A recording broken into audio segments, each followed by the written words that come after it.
Hello दोस्तों, आपका स्वागत है हमारे सोल क्लासेस में। तो आज की जो हमारी क्लास होने वाली है कॉस्ट अकाउंटिंग के ऊपर होने वाली है। ओके, इसमें जो हम कॉस्ट अकाउंट का पूरा समझेंगे, कॉस्ट अकाउंटिंग होता क्या है और उसका जो फर्स्ट चैप्टर है उससे स्टार्ट करेंगे। ओके, तो फर्स्ट क्लास है हमारी कॉस्ट अकाउंटिंग का, उसमें हम चैप्टर वाइज करेंगे। तो हमारा जो सबसे पहला चैप्टर है कॉस्ट अकाउंटिंग का, cost sheet. Okay, cost sheet का जो मीनिंग आपको दिख रहा होगा, कॉस्ट शीट होता क्या है।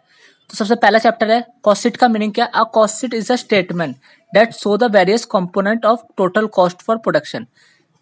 अब कॉस्ट शीट में कौन से खर्चे, वो खर्चे लिखे जाते हैं जो एक प्रोडक्ट को बनाने में जो आपके खर्चे आते हैं।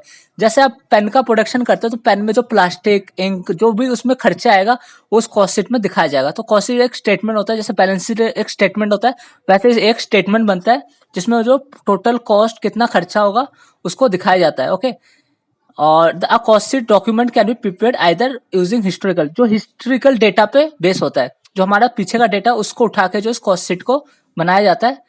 Okay, a cost sheet is prepared based on the actual cost incurred for a profit.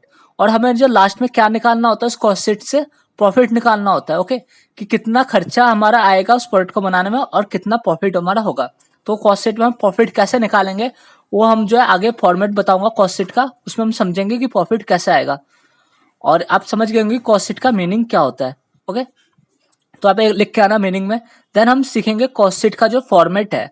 तो फॉर्मेट कैसे बनता है, पर्टिकुलर और अदर साइडेड अमाउंट लिखते हैं। ओके, तो ये लिख लिया। देन हम पहला जो क्या लिखेंगे, सबसे पहला जो होता है हमारा खर्चा कौन सा होता है, डायरेक्ट मटेरियल। डायरेक्ट मटेरियल का खर्चा होता है कि कुछ प्रोडक्ट बनाने में जो भी डायरेक्ट मटेरियल लगेगा उसको हम इसमें लिख देंगे। तो सबसे पहला जो डायरेक्ट मटेरियल कौन सा लिखेंगे, वो होगा आपका ओपनिंग रॉ मटेरियल। जो हमारा पीछे जो रॉ मटेरियल हमारा जो था उसको हम लिख देंगे कि हमारा जो पीछे जो रॉ मटेरियल बच गया पिछले साल, मतलब पिछले साल का, तो उसको लिखेंगे ओपनिंग रॉ मटेरियल। देन जो परचेस रॉ मटेरियल, हम जो एक्स्ट्रा मटेरियल जो परचेस कर रहे हैं, ओके, तो उसको लिखेंगे एट परचेस रॉ मटेरियल, वो लिखा।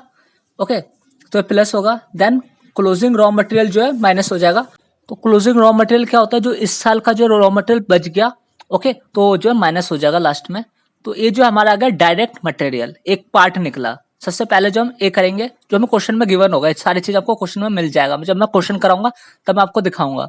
ये तो हमारा पहला हो गया। देन सेकंड ऐड होता है इसमें डायरेक्ट लेबर। जैसे मटेरियल होता है ऐसे होता है लेबर, जो खर्चे होता है। एक होता है वेजिस, एक होता है सैलरी। सैलरी जो परमानेंट लोगों को दिया जाता है, वेजिस जो है जिनको हम छोटे मोटे काम के लिए रखते हैं उनको देते हैं, वो आ जाता है डायरेक्ट लेबर में। तो उसमें ऐड हो जाएगा। नेक्स्ट ऐड होगा डायरेक्ट एक्सपेंसेस। कुछ ऐसे खर्चे होते हैं जो डायरेक्ट एक्सपेंसेस होते हैं, ओके, तो वो भी इसमें ऐड हो जाएगा।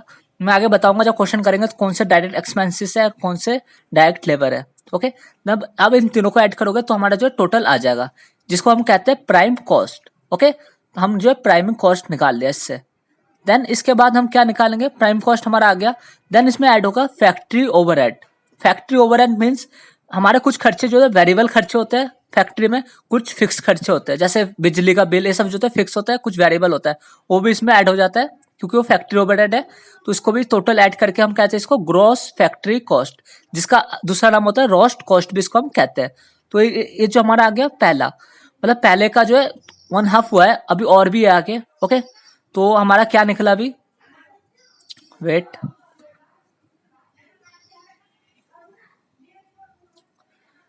तो हमारा जो ग्रॉस फैक्ट्री कॉस्ट हमारा निकल गया। ग्रॉस फैक्ट्री कॉस्ट हमें पता चल गया कि कैसे निकलेगा। उसके बाद हमारा क्या निकल, ग्रॉस फैक्ट्री कॉस्ट आया, उसमें हम ऐड करेंगे opening stock work in progress. Opening stock work in progress means जो काम हमारा चल रहा है, जो प्रोडक्ट को बनाने में जो है स्टॉक जो हमारा काम में चल रहा है उसको लिखेंगे कितना है, वो हमें क्वेश्चन में गिवन होगा।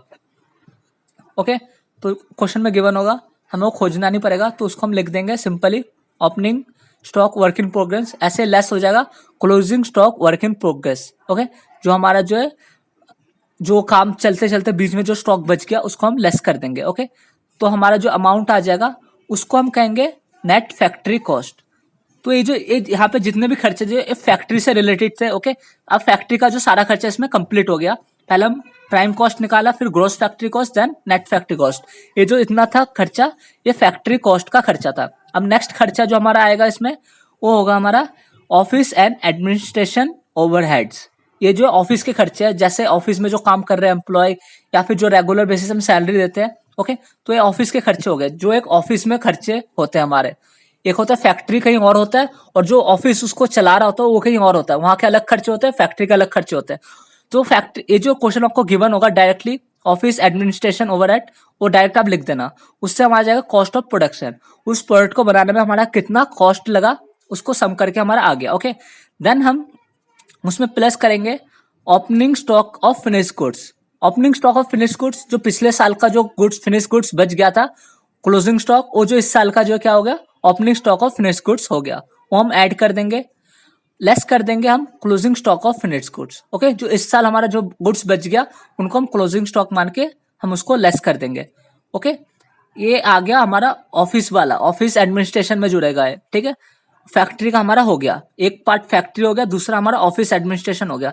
देन हमारा जो है कॉस्ट ऑफ गुड्स सोल्ड, हमें उस गुड्स को बनाने में जो है कितना खर्चा लगा हमें पता लग गया। ओके ओके, तो ये हमारा आ गया। देन इसके आगे हमने कितना निकाल लिया, office cost of goods sold, जो कि एक ऑफिस एडमिनिस्ट्रेशन तक का खर्चा था। अब हमारा जो नेक्स्ट खर्चा क्या होगा, तो हमारा नेक्स्ट खर्चा होगा सेलिंग एंड डिस्ट्रीब्यूशन ओवरहेड। अब हमें पता लगे कि ऑफिस में इतना खर्चा आएगा, उस प्रोडक्ट को हम जब बेचने जाएंगे उसमें कितना खर्चा आएगा, सेल्समैन का खर्चा, एडवर्टाइजमेंट का खर्चा, सारे खर्चे जो है सेलिंग एंड डिस्ट्रीब्यूशन ओवरहेड में आएगा। और एक खर्चे भी आपको जो क्वेश्चन में डायरेक्टली गिवन हो जाते हैं, अगर ना गिवन हो तो ऐसे दे देगा कि एडवर्टाइजमेंट का खर्चा, सेल्समैन का खर्चा। ओके, तो लिख लेना। ओके, तो इसको भी जो हम ऐड कर देंगे तो हमारा आ जाएगा कॉस्ट ऑफ सेल्स। ओके, ये हमारा लास्ट हमने इसको 3 पार्ट में डिवाइड किया, फैक्ट्री कॉस्ट जो सबसे बड़ा था, then office administration, and third one is selling distribution overhead. Then इन सब लास्ट में हमारा जो सेल आपको क्वेश्चन में गिवन होगा प्रॉपरली। ओके, लास्ट में हमारा सेल आ जाएगा।